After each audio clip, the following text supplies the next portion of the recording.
Selamat malam, terpujilah Kristus di sorga dan di bumi. Mari saudara, sebelum kita mendengar firman Allah, kita berdoa kepada Tuhan kita satu dalam doa.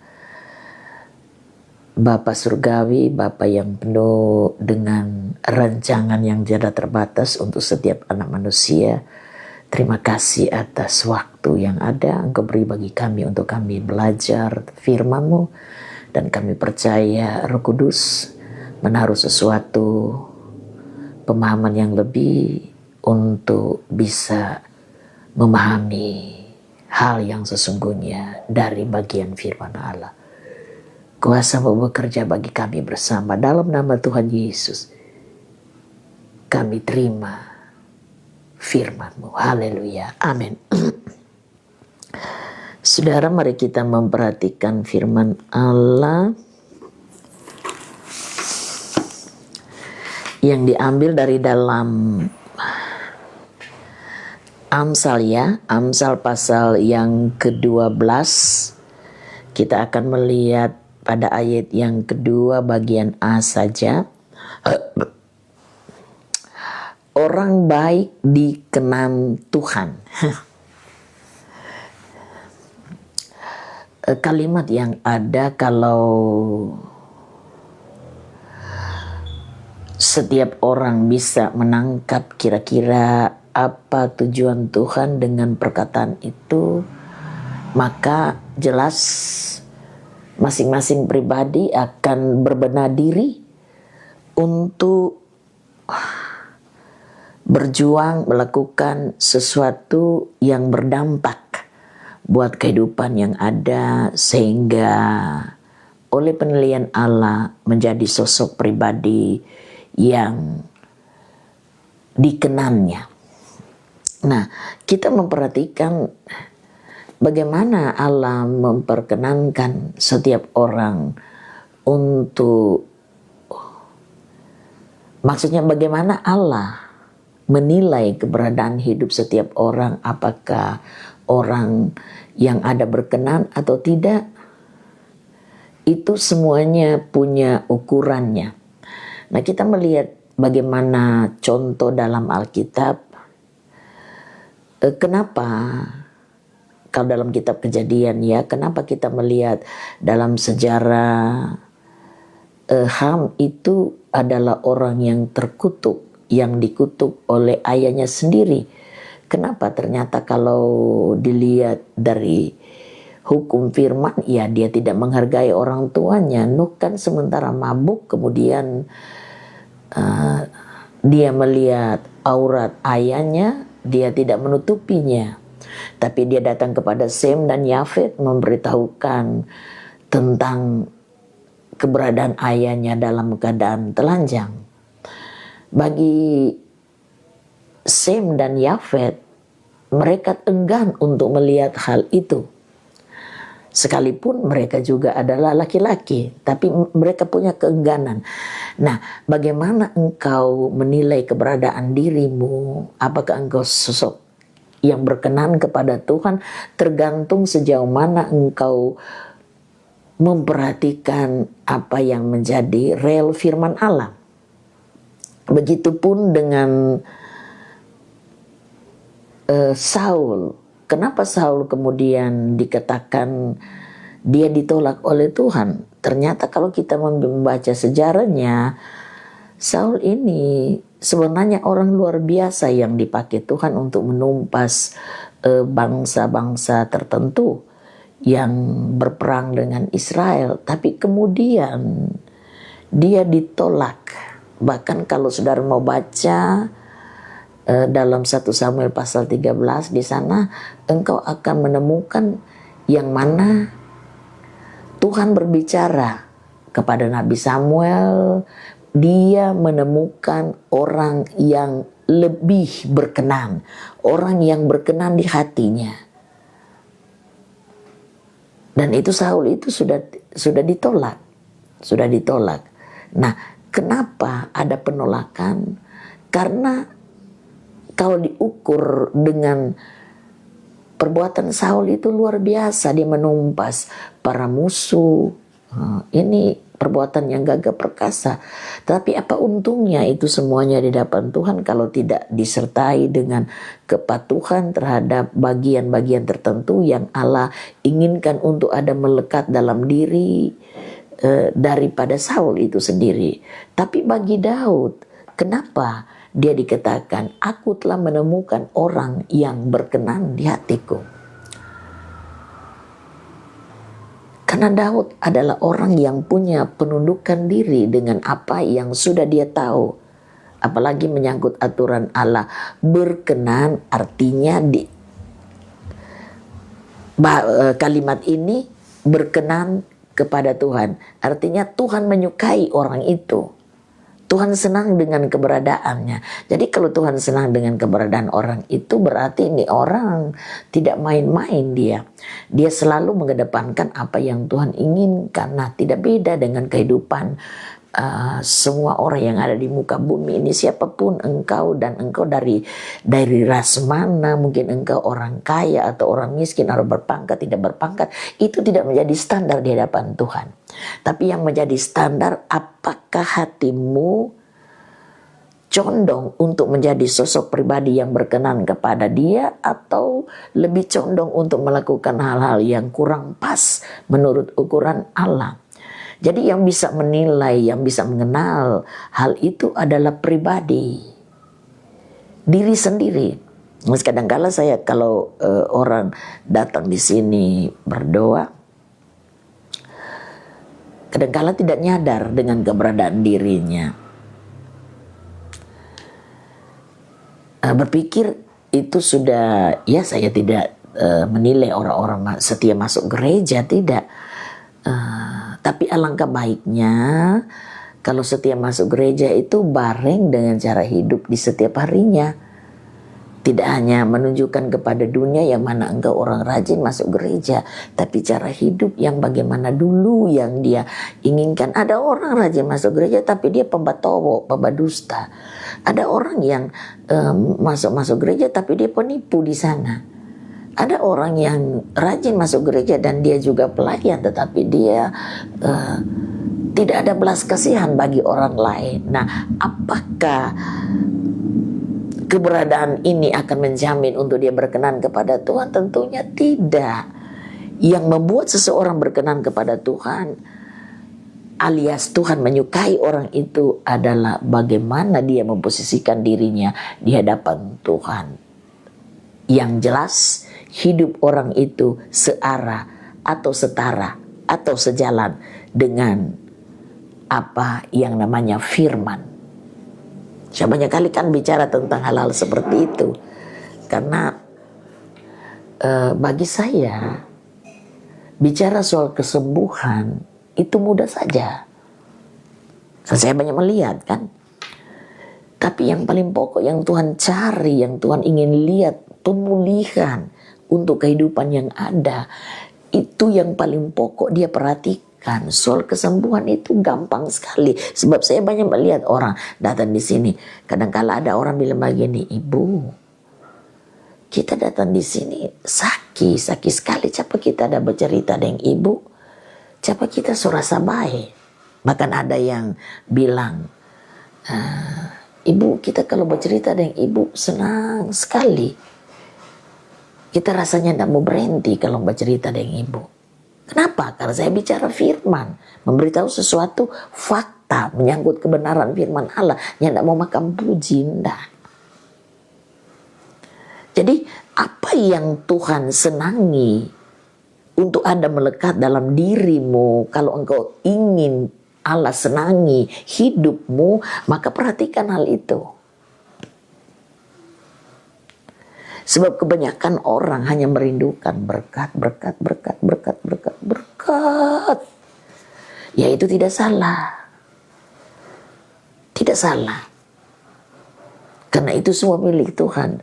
Tapi yang paling pokok yang Tuhan inginkan untuk ada melekat dalam diri setiap orang, sejauh mana engkau menempatkan dirimu menjadi sosok pribadi yang berkenan kepadanya.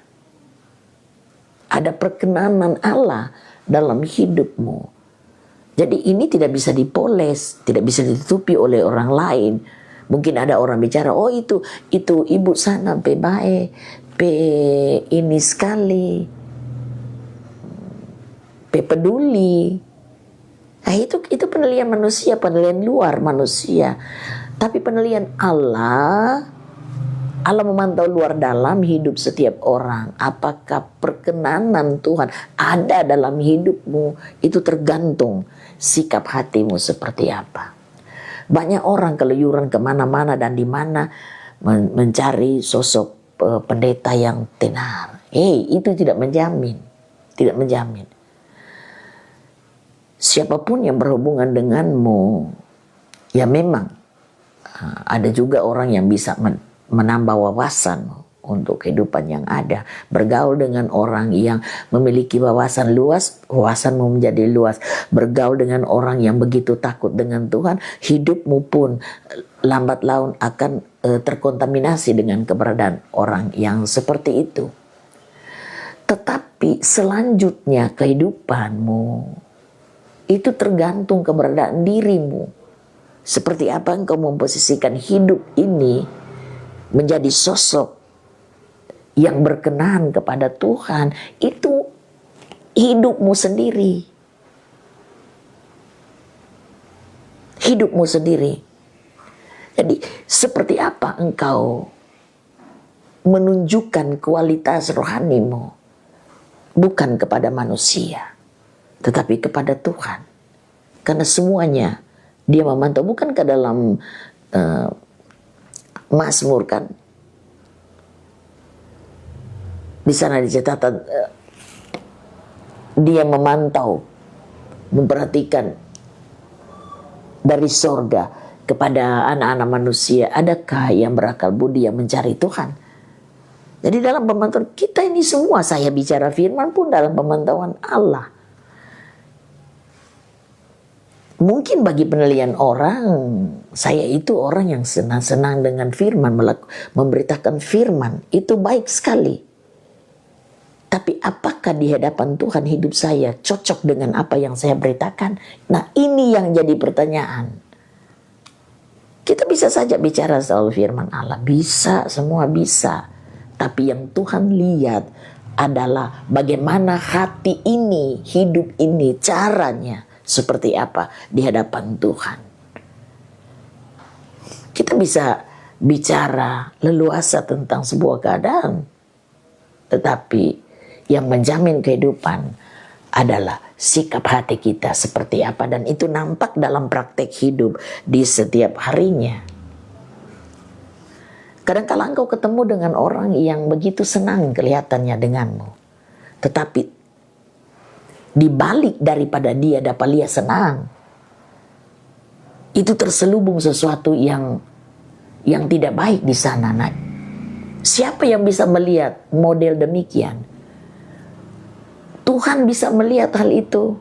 Jadi yang dia butuhkan dalam hidup ini untuk perkenanan dalam hidup masing-masing adalah kemurnian hatimu dengan Tuhan dan kepada semua orang.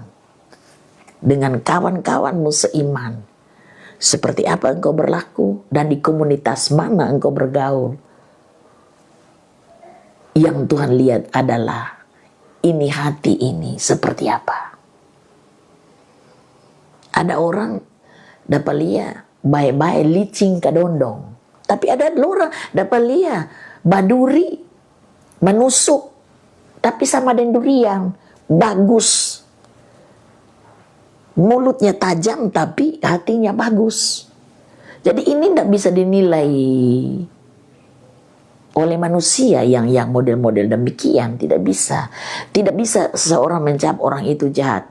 Semua standarnya pada firman Allah. Jadi tergantung pribadi bagaimana engkau menempatkan posisi hidupmu menjadi orang berkenan kepada Tuhan. Itu adalah sikap hidupmu. Hatimu seperti apa? Ada orang yang nelpon, ya kalau nelpon dari telepon nomor biasa kan nomor sama, tapi ada yang menelpon dari maaf saya tidak bisa angkat karena kita belum isi pulsa. Ini so lewat DP waktu, jadi belum bisa balik. Kalau telepon biasa kan saya langsung isi, tapi ini hari saya ndak keluar, jadi ndak isi. Kecuali yang nelpon dari WA, ya saya langsung, oh ini orang ini dari mana, oh iya, oke. Semua orang membutuhkan uluran tangan Tuhan, tapi ketika engkau lebih condong untuk memperhatikan seperti apa mencari perkenanan Tuhan, nah ini luar biasa. Di mana dan kemana engkau pergi, engkau dalam pemeliharaan Tuhan. Dunia boleh bergejolak, tapi ketika engkau menjadi sosok pribadi yang berkenan kepada Tuhan, ada jaminan yang luar biasa yang Dia kerjakan dalam hidupmu. Saya banyak bicara dengan orang-orang yang entah itu datang secara langsung, entah itu lewat telepon, WhatsApp. Saya hanya katakan, mau baik gampang, Tuhan nolong pergumulan gampang. Tapi yang Tuhan cari adalah pemulihan sikap hati. Jadilah sosok pribadi yang paham dengan tujuan Tuhan. Itu yang saya banyak kali bicara. Dengan siapa kepada siapa. Bukan semua. Dan bukan semua saya bicara orang datang berdoa sini. Bukan semua kita bicara. Bagi orang yang saya tergerak bicara, saya bicara. Tapi bagi orang yang saya tidak tergerak bicara, saya hanya berdoa. Ya mereka juga Tuhan tolong. Jadi tergantung seperti apa cara Tuhan untuk melakukan sesuatu bagi setiap orang. Jadi kalau engkau kembali kepada firman Allah, kalau engkau ingin menjadi orang yang berkenan kepada Tuhan, jadilah orang yang baik tanpa kamuflase, tanpa apa kok DP bahasa yang gaul sekarang anak-anak bahasa tanpa settingan. Karena yang menilai kita adalah, tidak perlu mencari penilaian manusia, carilah penilaian Tuhan.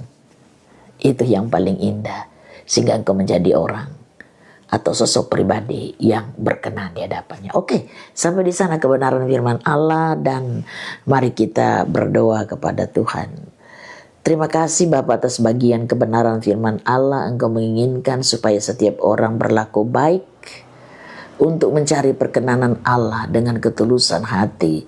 Karena bagi Tuhan tidak sukar untuk menilai setiap orang. Sebab semua makhluk ada di muka bumi ini ada di dalam pengawasan Tuhan. Dan tiada satupun yang terlepas dari pemantauan Allah. Roh Kudus kiranya memberi pemahaman yang lebih dan lebih untuk semua orang, sehingga memahami apa tujuan Tuhan untuk perjalanan kehidupan yang ada selama kami ada menjadi pengembara di muka bumi ini. Terima kasih setiap pergumulan yang dihadapi oleh setiap orang yang membutuhkan uluran tangan Tuhan, apapun itu pergumulan, dalam nama Yesus Kristus Tuhan melakukan sesuatu untuk mereka. Pertolongan-Mu ya, dan amin tepat pada waktunya. Dan Engkau akan membuka jalan bagi yang tertutup jalan, yang sakit disembuhkan, yang lemah diberi kemampuan, yang hilang harapan diberi pengharapan. Semua ada di dalam kendali Tuhan. Berkati segala sesuatu yang dikerjakan oleh umat-umat Allah. Berkati para pemerintah kami, tidak terkecuali dari pemerintah pusat sampai tingkat desa. Semua mereka dalam pemberkatan Tuhan. Berkati semua gereja yang ada di muka bumi. Berkati setiap anak manusia dengan keselamatan. Terpujilah Kristus. Kami percaya dan meyakini Tuhan ada, terus ada, tetap ada selama-lamanya. Karena Engkau mencintai keberadaan hidup setiap anak manusia. Terima kasih Tuhan. Inilah yang menjadi doa kami, muji kebesaran-Mu, keuntungan yang besar bagi setiap orang yang hidup mencari perkenanan Allah. Dalam nama Yesus Kristus.